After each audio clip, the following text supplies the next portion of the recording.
a number of different recordings, and you will have to answer questions on what you hear. There will be time for you to read the instructions and questions, and you will have a chance to check your work. All the recordings will be played once only. The test is in 4 sections. At the end of the test, you will be given 10 minutes to transfer your answers to an answer sheet. Now turn to Section 1. Section 1. You will hear a telephone conversation between a male insurance agent and a female client who wants to make changes to her policy.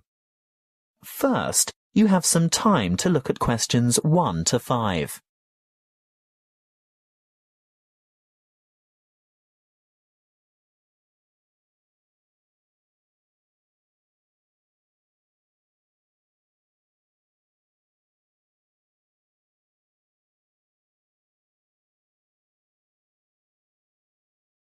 You will see that there is an example that has been done for you. On this occasion only, the conversation relating to this will be played first. Good morning. Tauber Insurance Company. How can I help you? Good morning. I want to alter my insurance policy. Is that for your house, contents, or vehicle? My vehicle. The woman wants to change the insurance policy on her vehicle, so vehicle has been written in the space. Now we shall begin. You should answer the questions as you listen, because you will not hear the recording a second time. Listen carefully and answer questions 1 to 5. Good morning. Tauber Insurance Company. How can I help you? Good morning. I want to alter my insurance policy. Is that for your house, contents, or vehicle? My vehicle. Can you give me the number of the policy, please? Certainly. I have it here in front of me. It's ZQW 5009. And what make and model of car is it? It's a Mazda Marvel. And what's the CC rating? Sorry, what do you mean? How big is the engine? Is it 1,500 or 1,800 cc, for example? Oh, that. It's actually much bigger than that. It's 2,500 cc. Thank you. Now, I just have to ask you a few questions to verify your identity. What name is the policy under? Heathcote. Let me just bring that up on the computer. Yes. Can I just confirm your first name, please? Well, my first name is Lisa, but I'm known by my middle name, Marie. Right. I see both here, but Lisa is the one I want for ID purposes. And your date of birth, Lisa? I mean, Marie. The 22nd of August, 1955. Correct. Just one more question before we get started. Can you remember the password on this policy? Oh dear, I didn't know I had a password on it. Everyone has a password. Would you like to take a guess? Possibly it's my mother's name. And what would that be? Sophia. Sorry, guess again. All right. Oh, I remember now. It's my grandfather's name, Jack. Yes, followed by some numbers. 1897, right? Correct. Now we can get down to business. What exactly do you want to change? Well, a couple of things. Firstly, I think it's overvalued at the moment. Can we reduce the value by $5,000? You mean bring it down to $15,000? Yes, I'm sure it's lost quite a bit of value over the past year. Done. Now, what's the other thing? Before you hear the rest of the talk, you have some time to look at questions 6 to 10.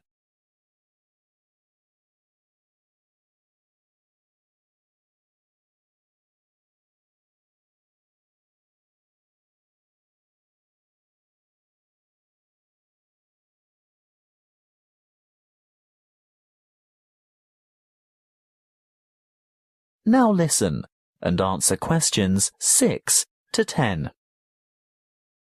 Well, I want to add the name of another driver to my insurance policy. Who is it?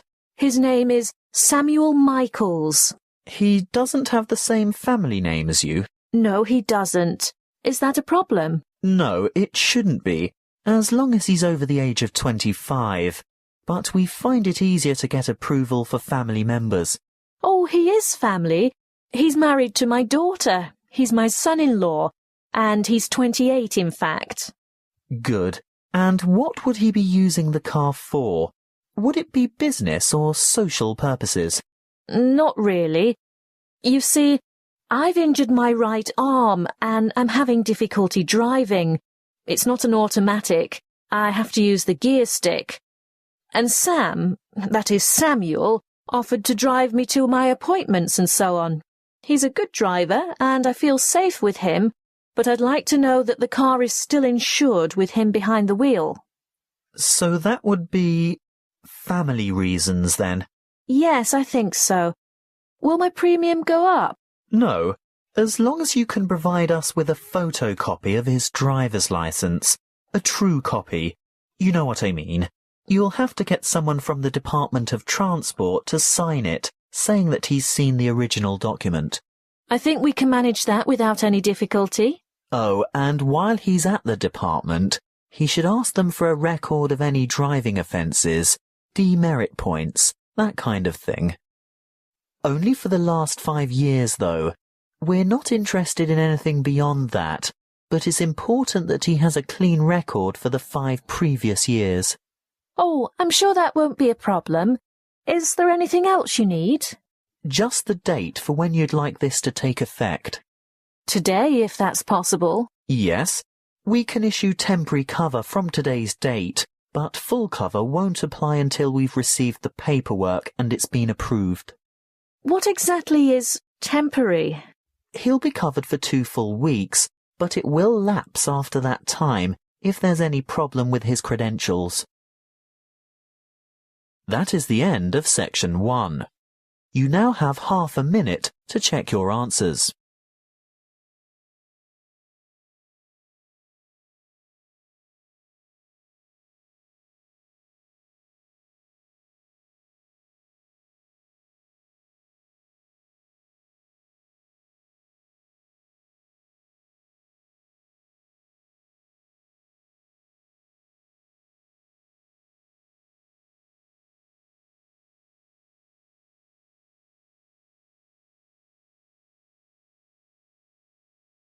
Section 2.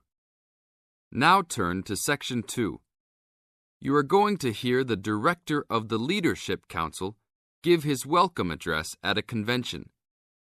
First look at questions 10 to 14.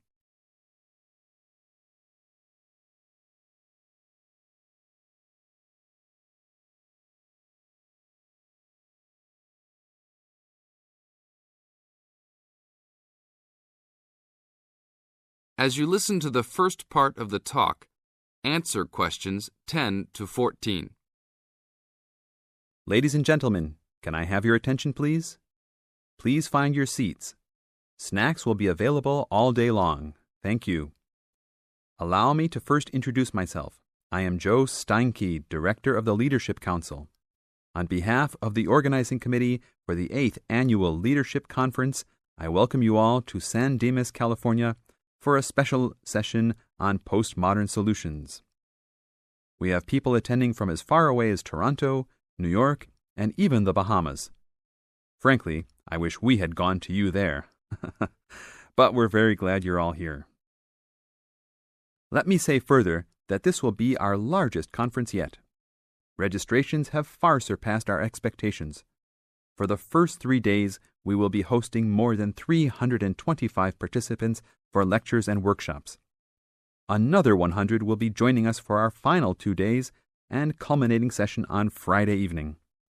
We also have a larger selection of seminars than ever, a total of 32.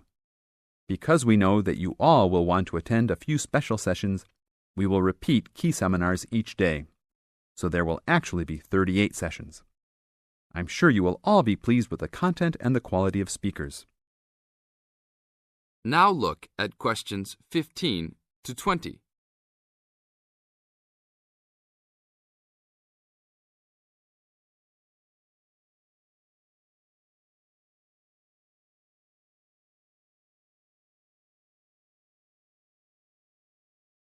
As the talk continues, answer questions 15 to 20.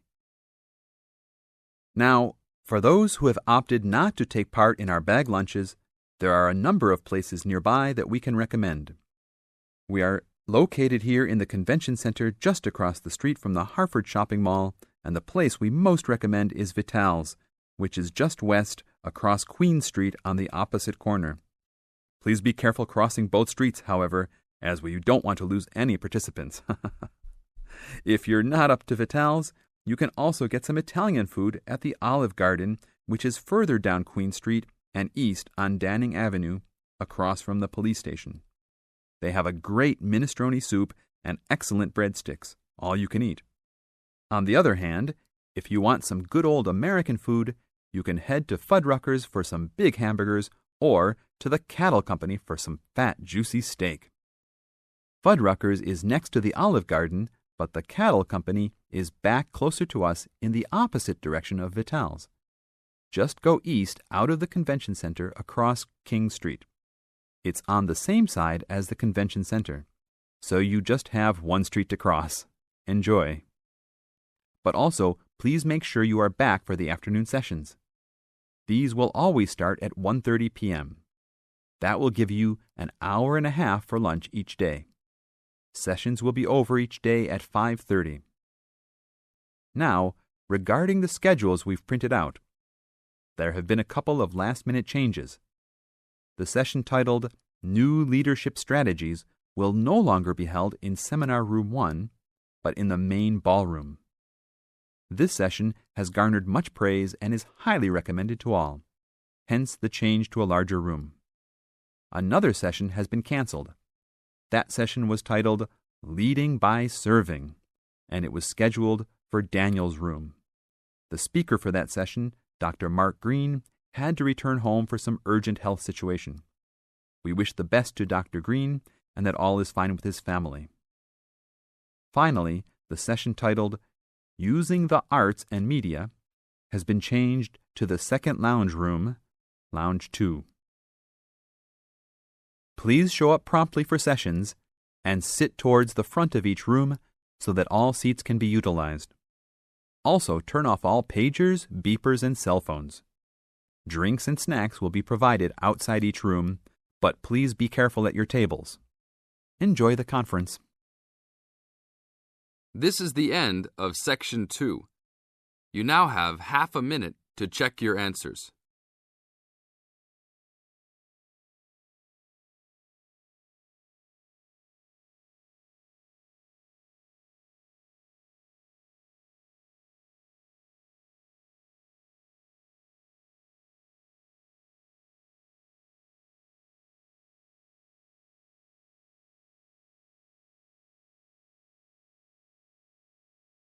You will hear a conversation between two students working on a presentation.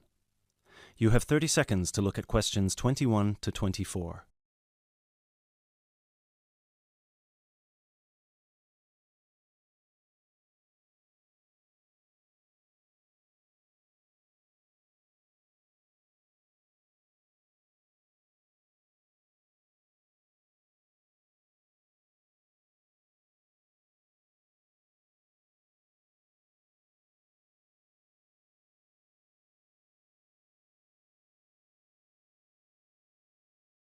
Hey Chris, thanks for coming. Are you ready to practice our presentation for tomorrow? Yeah, just give me a moment to switch on my laptop. There we go. Okay, what do you think? Wow, that actually looks really nice. Well done. So I've put the title up here in the middle, Reasons People Move Out of Their Parents' Homes. I thought we could start with the general graph outlining why people fly the nest at any age, and then we could break it down to age groups and social or ethnic backgrounds before we get into how our findings fit into what sociologists say about leaving your parents' house and what the effects of the timing and the circumstances of your decision can be. that sounds good to me. So we can start with the bar chart here. Do you think they'll be able to read the tiny letters here? No, which is why we'll have to read them out to them. Okay, so we could take turns then. I'd start with bar A, which says that the number one reason that young people leave home is to go to college or university. Exactly. And then I'd go on to the second bar, which gives the number of people who said they felt smothered by their parents' control over their lives and decided to get their own house to avoid that. Right. Then in bar C, we've got people who found a job and decided that it was a good opportunity to move away because of their new income. Yep, and then those who didn't feel exactly smothered by their parents per se, but more so because of the lack of room in their parents' house and the fact that their parents were around pretty much 90% of the time. Maybe we should move this bar so that it can be next to bar B, since they seem to be quite similar to each other. Well, actually, that's why I kept them separate. But maybe you're right. They would lead smoothly into one another. So that means that jobs will now be bar D and bar E. Bar E is about those who moved because of their partner or spouse. Right. And then at the end, we've got those who were pushed to leave by their parents and those who left because of a conflict at home. I guess at this point we should mention that, as expected, we had almost 0 people reply that they left home because of emancipation or abuse, despite the fact that our study was conducted anonymously. Probably because the participants didn't feel confident enough to share such private details with us. Or maybe just because there was no one in our pool of participants with such experiences. Yeah.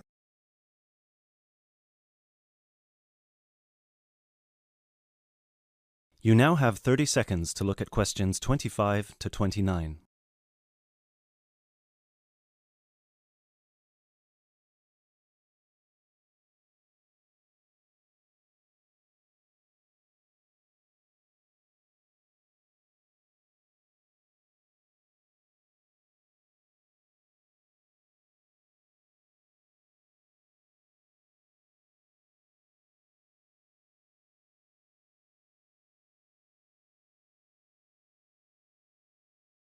So then we can break it down to age groups and show these 4 different graphs for our 4 age groups. Under 18s, 18 to 20, 21 to 24 and 25 and above. Shall we take the graphs by age, or should we start with the second group? What do you think? Because we haven't got that much data on under 18s, and starting with 25 and above would also feel a bit strange to me, seeing as it was our second smallest group, and most participants were between 18 and 24 when they moved out of their parents' home. Yeah, you're right. Perhaps we should start with our 2 biggest groups and then move on to the other 2. So, you can present 18 to 20, and I can present 21 to 24. And then we can maybe present the other 2 groups together.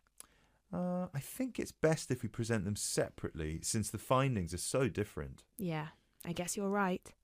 So, I can present the under 18s, and you can present the 25 and over. Perfect. Or, wait, should we do it the other way round, so it flows more naturally? Yeah, sure. And then we can include a brief note at the end for those who haven't moved out yet. Yeah, great.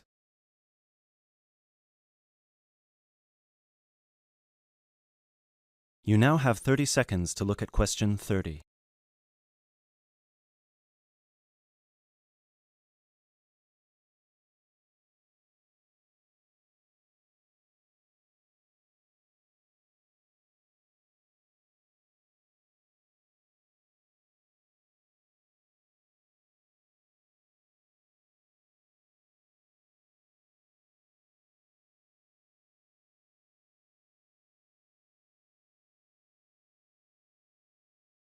Excellent.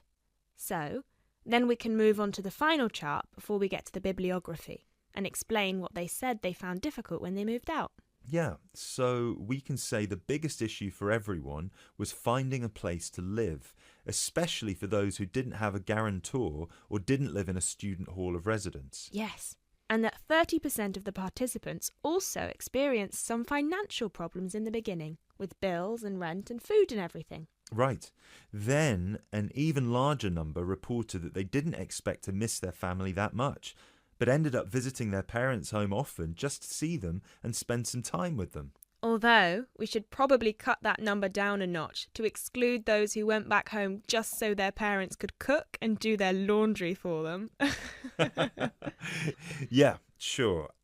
Anyway, then we should finish off with the final issue, which was flatmates. Oh, yeah. So we should say that a whopping 67% complained about the people they had to live with, and that they were often dirty and inconsiderate. Right. Great. So then we can move on to how our findings fit into...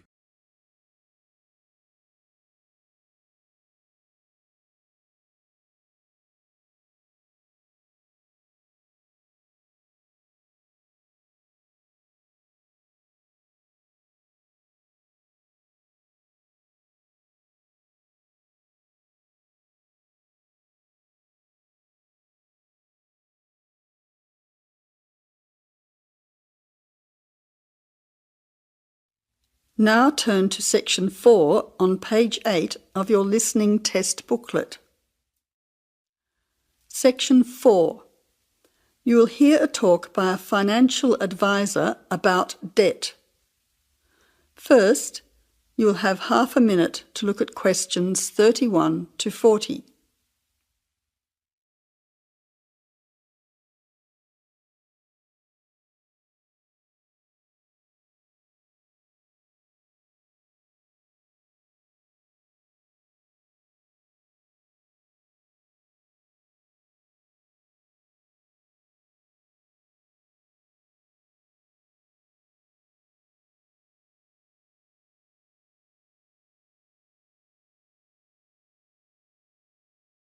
Now listen carefully to the talk and answer questions 31 to 40.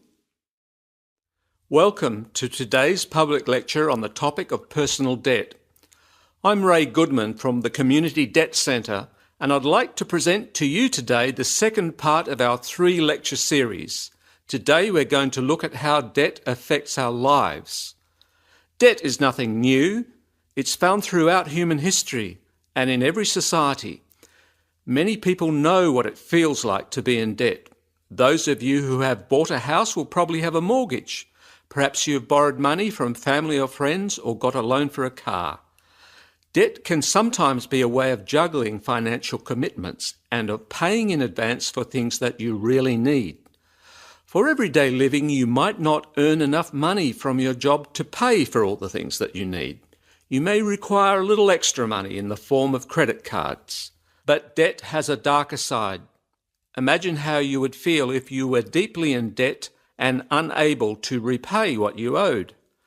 The consequences for many people can be disastrous. Today, people in the richer countries of the world live in a society where credit is easily accessible. Banks, building societies and credit card companies often encourage people to take out loans. They then make money by charging interest.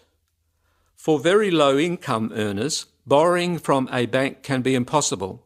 Instead, they are forced to take out a much higher interest loan from a private lender.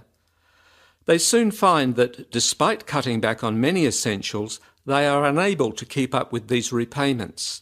They are forced to take out another loan and find themselves plunging deeper and deeper into debt.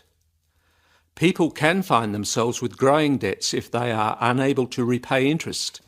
This may be because of a sudden life-changing event, such as a business failure or losing a job. But for many households, debt is a means of survival. In developing countries, people borrow a tiny sum of money from a local landowner, for example, to pay for medical treatment. They agree that a child would work as a full-time servant to repay the debt, and that child becomes a bonded labourer. But since they are never paid, there is no hope of clearing the debt. Their life is ruled by fear.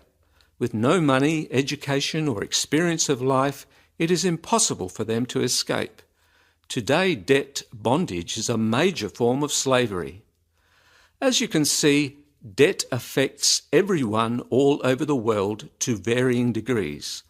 I hope the information I have presented to you today will make you think twice about getting into spiralling debt. Of course, if you are already finding yourself in financial difficulties, please make an appointment to see one of our helpful staff members after this talk. Thank you. That is the end of the listening test. You now have half a minute to check your answers.